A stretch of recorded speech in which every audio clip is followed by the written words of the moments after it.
রোজা রেখে নামাজের অবহেলা কইরেন না। রোজা রেখে তারাবির নামাজটা মিস দিয়েন না। রোজা রেখে সাহারি খেয়ে ফজরটা না পড়ে ঘুমায় যান না। অনেক বড় বাজে ব্যাপার এইটা। রোজা রেখে আপনি ফজরটা পড়লেন না, রোজা রেখে আপনি ফরজ নামাজটা পড়লাম না। এই রোজার অর্থ কোথায়? এই রোজার সওয়াব কোথায়?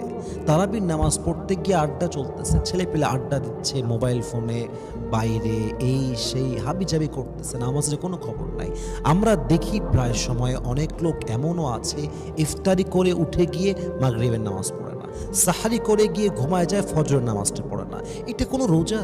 এই রোজার কোনো মানে আছে? এই রোজা জাস্ট একটা ডায়েট প্রোগ্রাম ছাড়া আর কিছুই না। আপনি শুধু না খেয়ে আছেন, এর কোনো সওয়াব নাই তো। আপনি যে রোজা আপনাকে নামাজি বানাতে পারলো না, যে রোজা রেখে আপনি ৫ ওয়াক্ত নামাজ পড়তে পারলেন না, ওই রোজার সওয়াব আল্লাহ আপনাকে কেন দিবে রে ভাই?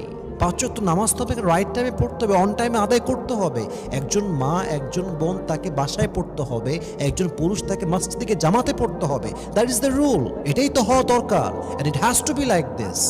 আপনি ফজরটা পড়েন না, তাহাজ্জুদ তো বহুত দূরের কথা, আপনি তারাবির নামাজও পড়েন না। তারাবির নামাজে গিয়ে পেছনে কাতারে বসে বসে মোবাইল ফোন টিপতেছে, খেলতেছে, ঘুরতেছে, কোনো কেয়ার নাই। ইভেন অনেক মানুষ তো এমন আছে তারাবিটা একদিনও পড়ে না, একদিনও পড়ে না। ইভেন অনেক মানুষ তো আছে রোজার মাসে এক ওয়াক্ত ফরজ নামাজই আদায় করে না, খালি রোজার আগে মাঝে মাঝে খায়, ঘুরে, এই তার জীবন।